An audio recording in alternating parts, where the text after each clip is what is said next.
bomb site, and Advent's coming up the stairs for a flank. Only downside is doesn't have any HE.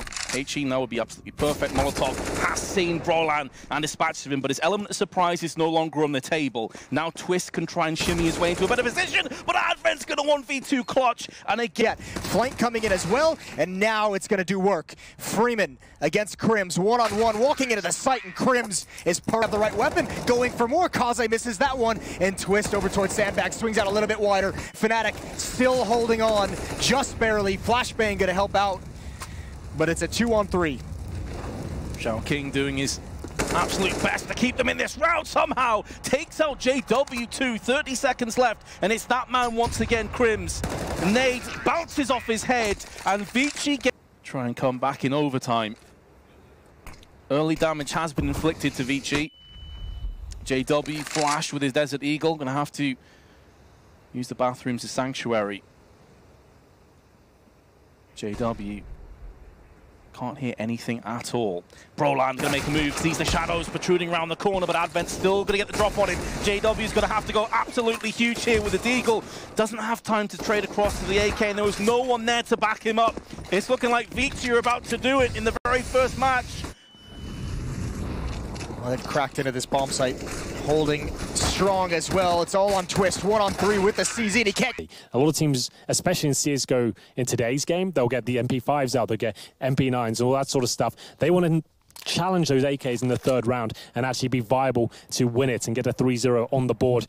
As if you come into with the third round with UMPs, a shotgun, something like that, you're going to be at a disadvantage. So right now they have 5 rifles and they want to have all their utilities. They need a nice clean round here, and that's a great start. Layouts will take down Fitch, and you can see they don't have to overcommit, just need to get that information, just need to hold them back, and when they feel like they're under pressure, just make sure they go into those crossfires here. Jake maybe towing the line between aggression and discipline. They will see whether he can stay alive. He cannot, and he'll go down first, but Lias fighting back there. Og's already out, so we'll see a lot of them at this major.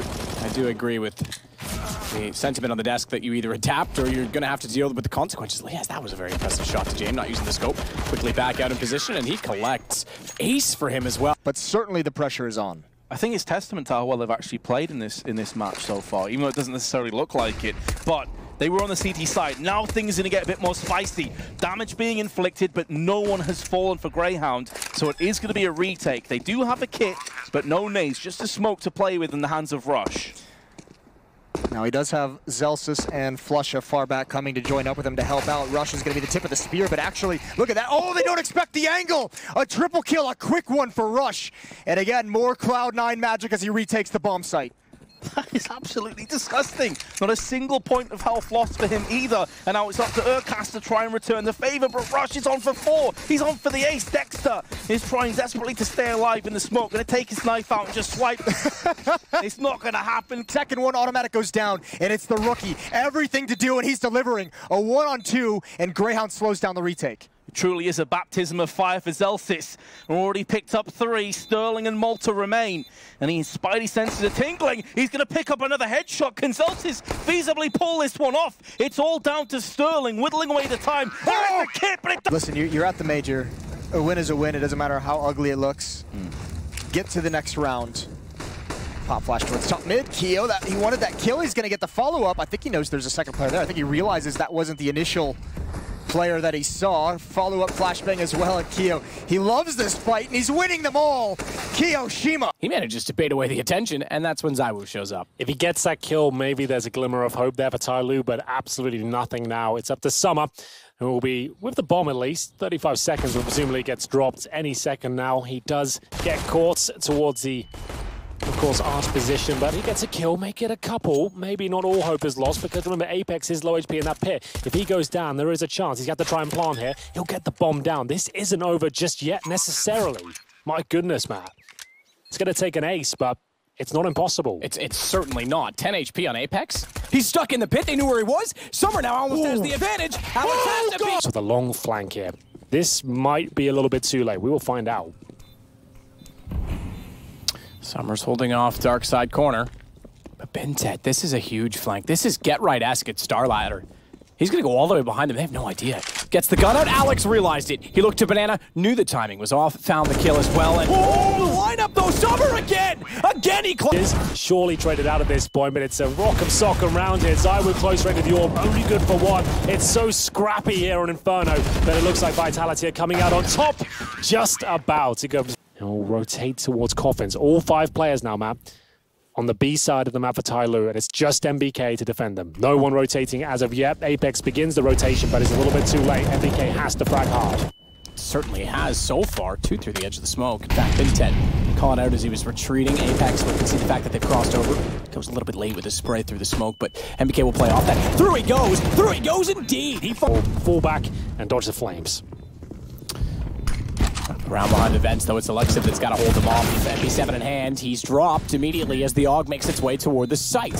Even checking out toward Dark, and it's going to be another kill. AUG, and then a pistol. Sufix gone so aggressively as Evan. Oh, he's still got the lineup, though. He knows where that bomb is. He certainly does. And he'll hold the round. Great position, post-plant especially, but certainly to hold the site from.